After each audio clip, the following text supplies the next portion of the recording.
जय हिंद दोस्तों, कैसे हो आप सब? आई होप आप सब बढ़िया होंगे और अपनी तैयारी कर रहे होंगे। आज की ये वीडियो में हम क्लास 10वीं भूगोल के अध्याय नंबर 6 क्या है, मानचित्र अध्ययन, एक छोटा सा चैप्टर है। इस चैप्टर के में जितने भी आपके एमसीक्यूज बनने वाले हैं, चाहे वो बोर्ड एग्जाम के व्यू से हो या आपके एग्जाम की दृष्टि से बनाए गए हो, उन सभी क्वेश्चन को आज इस वीडियो में हम लोग क्लियर करने वाले हैं। यानी इस वीडियो में हम उतने ही क्वेश्चन को देखेंगे जो आपके बोर्ड एग्जाम में पूछे जा सकते हैं। यानी एक ही क्वेश्चन आपके लिए हम लोग इकट्ठा करके लाए हैं।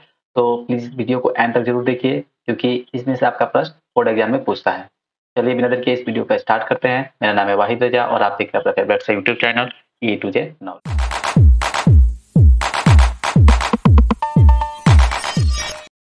देखिए, आपके भूगोल का आखिरी चैप्टर कौन 6वां चैप्टर है, मानचित्र अध्ययन। तो इसमें हम लोग देखेंगे कि मानचित्र में कैसे अध्ययन किया जाता है, मानचित्र में पर्वतों को कैसे दिखाया जाता है, पहाड़ को किससे दिखाया जाता है, नदी को कैसे दिखाया जाता है। इन्हीं सब के बारे में इसमें आपका क्वेश्चन आने वाला है। तो इससे आपका एग्जाम में प्रश्न पूछता है, इसलिए इसको भी हमको देखना होगा। तो देखिए चलते हैं 6 नंबर चैप्टर क्या पूछा गया है। पर्वतीय छायाकरण विधि में भू आकृतियों पर किस दिशा से प्रकाश पढ़ने की कल्पना की जाती है। प्रश्न को अच्छे से पढ़िए। देखिए इस चैप्टर में थोड़े बड़े बड़े प्रश्न होंगे, पर उससे घबराना नहीं है, इसका आराम से हम लोग हल निकाल लेंगे। पर्वतीय छायाग्रहण विधि में भू आकृतियों पर किस दिशा से प्रकाश पड़ने की कल्पना की जाती है, हमको बताना है। तो चलिए इसका राइट आंसर आपको बताते हैं। इसका राइट आंसर होगा ऑप्शन नंबर सी, उत्तर पश्चिम। ठीक है, उत्तर पश्चिम याद कर लीजिए, एक का सी राइट होगा। अब हम लोग देखते हैं 2 नंबर प्रश्न। तो मैं उच्चावच प्रदर्शन के लिए हैस्यूर विधि का विकास किसने किया था? ठीक है, किसका प्रदर्शन करने के लिए? तो उच्चावच प्रदर्शन करने के लिए हैस्यूर विधि का विकास इनमें से किसने किया? हैस्यूर विधि का विकास इनमें से किसने किया? तो इसका राइट आंसर हो जाएगा ऑप्शन नंबर बी, लेहमान ने क्या किया था? हैस्यूर विधि का विकास किया था। 2 का बी राइट हो जाएगा। अब देखते हैं नेक्स्ट क्वेश्चन, जो कि यहाँ पे है। तल चिन्ह की सहायता से किसी स्थान विशेष की मापी गई ऊंचाई को क्या कहा जाता है, हमको बताना है। कि तल चिन्ह की सहायता को लेकर, यानी तल चिन्ह की सहायता से किसी भी स्थान की विशेष मापी जाती है, किसी भी स्थान की ऊंचाई मापी जाती है, उसे क्या कहते हैं, हमको बताना है। तो इसका राइट आंसर हो जाएगा ऑप्शन नंबर ए, स्थानिक ऊंचाई। इस प्रकार की ऊंचाई को हम लोग स्थानिक ऊंचाई कहते हैं। 3 का ए राइट हो जाएगा। चलिए अब हम लोग देखते हैं नेक्स्ट क्वेश्चन, 4 नंबर। अस्तर रंजन अस्तर रंजन विधि के अंतर्गत मानचित्रों में नीले रंग से किस भाग को दिखाया जाता है? तो यहाँ पे देखेंगे हम क्या कर रहे हैं, नीले रंग से किस भाग को दिखाया जाता है। तो इसका राइट आंसर हो जाएगा ऑप्शन नंबर डी। ठीक है, ये तो आपको जानते होंगे कि हमारे जो पृथ्वी पर बहुत अधिक मात्रा में क्या है, जल है।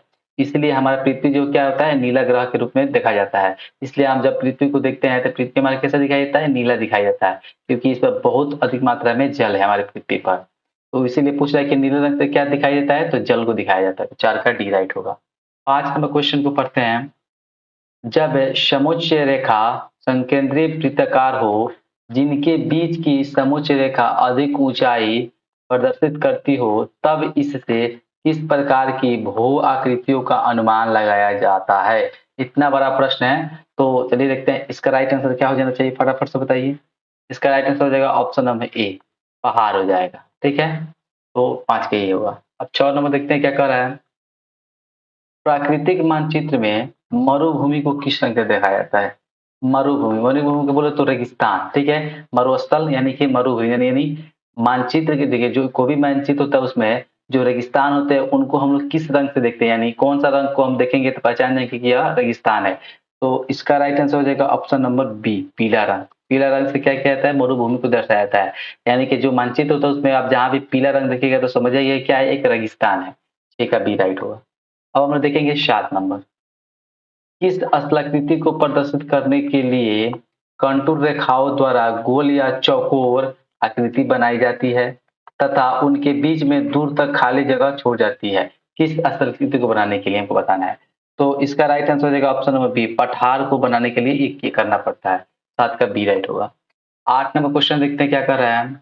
उच्चावच प्रदर्शित करने के लिए हैसुर विधि का विकास किस विद्वान ने किया था? देखिए ये पहले ही एक प्रश्न आ गया है, तो इसका right answer option number A, Rahman ने किया था। हैसुर विधि का विकास किसने किया था? तो आप इतना याद रखिए, रहमान ने किया था। 8 का ई राइट होगा। तो चलिए देखते हैं 9 नंबर प्रश्न। अस्तर रंजन विधि के अंतर्गत नीले रंग से किस स्थलाकृति को दर्शाते हैं? नीले रंग से हमको बताना है। फिर वही प्रश्न है, इसको थोड़ा घुमा फिरा के पूछ दिया गया है, तो नीला रंग से हमारा जल ही दिखाया जाता है, तो जलीय भाग हो जाएगा। अभी हमने बताया नीला रंग के बारे में पूरा डिटेल बताया है कि हमारी पृथ्वी पर बहुत सारी मात्रा में जल है, इसलिए जल को नीला रंग से दर्शाया जाता है, तो 9 का डी राइट होगा। अब देखते हैं 10 नंबर। पृथ्वी पर पाई जाने वाली भू आकृतियों में इनमें से क्या नहीं होता है? यानी पृथ्वी पर जो भी भू आकृतियां पाई जाती है इनमें से क्या नहीं है? लंबाई, चौड़ाई, मोटाई, गहराई। तो इसका राइट आंसर हो जाएगा आपका ऑप्शन नंबर डी राइट हो जाएगा। गहराई इसमें से नहीं होता है। ठीक है, तो 10 का डी राइट होगा। 11 नंबर प्रश्न देखते हैं क्या कह रहा है। हैशूर विधि में अधिक ढालू भाग कैसा दिखाता है? हैशूर विधि की जब बात चलती है तो उसमें अधिक ढालू भाग कैसा दिखता है हमको बताना है। इसका right answer option number B, जितना भी अधिक ढालू भाग होता है वह काला दिखाई देता है, तो 11 का बी राइट होगा। 12 नंबर देखते हैं, अस्तर रंजन विधि के अंतर्गत हल्के कथई रंग से किस स्थलाकृति को दिखाया जाता है? किस विधि में बात कर रहा है? तो अस्तर रंजन विधि। ठीक है, अस्तर रंजन विधि में हल्के कथई रंग से यानी कथक रंग से किस स्थलाकृति को दिखाया था हमको बताना है। तो इसका राइट आंसर होगा ऑप्शन नंबर ए, पर्वत को दिखाया जाता है। कथई रंग से किसको दिखाया जाता है? तो पर्वत को याद कीजिए। 12 का ये राइट होगा। 13 नंबर, अस्तर रंजन विधि के द्वारा बर्फीले क्षेत्र को किस रंग से दर्शाया जाता है? फिर विधि हमको याद होना चाहिए, किस विधि पूछ रहा है? तो अस्तर रंजन विधि। इस विधि में बर्फ वाले जितने भी क्षेत्र होते हैं उसे किस रंग से हम लोग देखते हैं? यानी 13 का आपका ऑप्शन में क्या हो जाएगा? बी राइट हो जाएगा, सफेद। तो बर्फ का सिंपल से बात है, बर्फ सफेद होता है, सफेद से दर्शाया जाता है। 13 का बी राइट। अब हम लोग देखेंगे 14 नंबर, समुद्र की जल सतह सभी जगह कैसी होती है? समुद्र के जल में जो सतह होता है, नीचे का जो सतह होता है, वह सभी जगह कैसा होता है? बराबर होता है कि ऊपर नीचे होता है, कि कहीं ऊपर कहीं नीचे होता है, कि सभी इसमें से गलती है? तो इसका राइट आंसर हो जाएगा ऑप्शन नंबर ए, बराबर होता है। जो समुद्र का सतह होता है वह चारों जगह सभी जगह क्या होता है? बराबर ही बराबर होता है। 14 का ही राइट होगा। 15 नंबर देखते हैं, बीएम। ठीक है, बीएम किसे प्रदर्शित करता है हमको बताना है। तो बीएम इनमें से किसे प्रदर्शित करता है? फटाफट से बताइए, इसका राइट आंसर क्या हो जाएगा? इसका राइट आंसर हो जाएगा ऑप्शन नंबर बी, तल चिन्ह को। बीएम से हम लोग तल चिन्ह को समझते हैं। बीएम बराबर क्या होगा? तल चिन्ह। 15 का बी राइट। 16 देखते हैं, समुच्चय रेखा द्वारा क्या प्रस्तुत किया जाता है? हमको बताना है कि समुच्चय रेखा द्वारा इनमें से किसको प्रस्तुत किया जाता है? इसका राइट आंसर होगा ऑप्शन नंबर बी, उच्चावच प्रदर्शन। उच्चावच प्रदर्शन को समुच्चय रेखा द्वारा प्रस्तुत किया जाता है। 16 का बी राइट होगा। 77 नंबर का क्वेश्चन पर है, इनमें उच्चावच प्रदर्शन की सर्वोत्तम विधि कौन मानी जाती है? उच्चावच प्रदर्शन के लिए सर्वोत्तम विधि इनमें से कौन मानी जाती है? पर्वतीय छाया, कि हाइस्यूर, कि कंटूर, या समुच्चय रेखा, अस्तर रंजन? बताइए फटाफट से। चलिए, इसका राइट आंसर हो जाएगा ऑप्शन नंबर सी। क्या हो जाएगा? उच्चावच प्रदर्शन के लिए सबसे सर्वोत्तम विधि कौन सी है? कंटूर या समुच्चय रेखा। 17 का सी राइट होगा। 18 नंबर प्रश्न की तरफ बढ़ते हैं। ऊपर नीचे यदि समुच्चय रेखाएं दूर दूर बनाई जाती है तब इसमें किस भू आकृति का प्रदर्शन होता है? हमको बताना है। ठीक है, तो 18 का आपका ऑप्शन में क्या हो जाएगा? बी राइट हो जाएगा, मंद ढाल।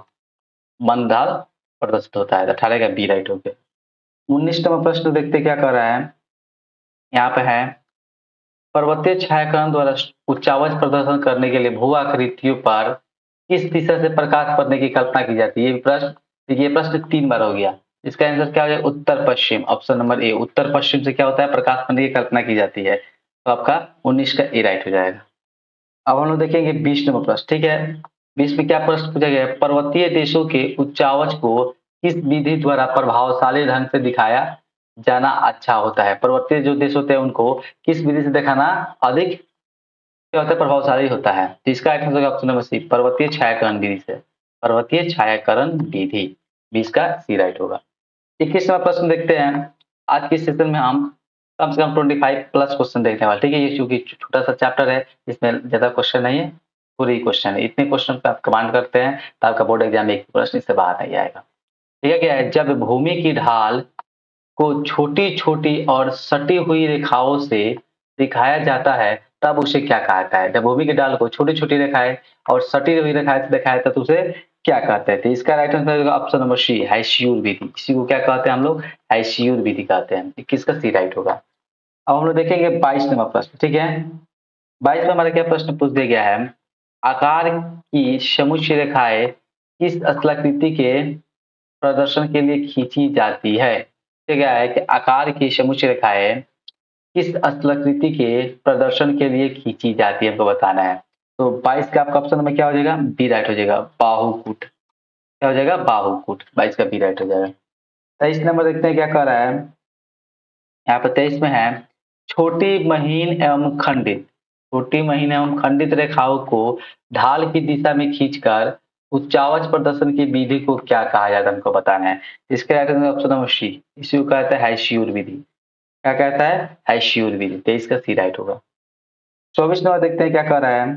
24 नंबर हमारा प्रश्न आता है यहाँ पर, छोटी मापनी के मानचित्र में उच्चावच प्रदर्शन के लिए किस विधि का सहारा लेना उपयुक्त होता है, हमको बताना है। छोटी मापनी के मानचित्र में उच्चावच प्रदर्शन के लिए किस विधि का सहारा लेना आवश्यक उपयुक्त होता है, हमको बताना है। तो इसका राइट आंसर होगा ऑप्शन नंबर डी, पर्वतीय छायाकरण विधि। क्या हो जाएगा, पर्वतीय छायाकरण। 24 का डी राइट हो जाएगा। हम लोग देखेंगे क्या, 25 नंबर प्रश्न। 25 में हमारा क्या प्रश्न पूछ दिया गया है, कौन विधि उच्चावच प्रदर्शन की विधि नहीं है। इनमें से कौन जो है वो उच्चावच प्रदर्शन की विधि नहीं है। इसका right answer option number C, अंक विधि जो है वह उच्चावच की विधि नहीं है। 25 का सी राइट होगा। 26 और लास्ट प्रश्न, इस सेशन का लास्ट प्रश्न देखते हैं क्या प्रश्न पूछा गया है।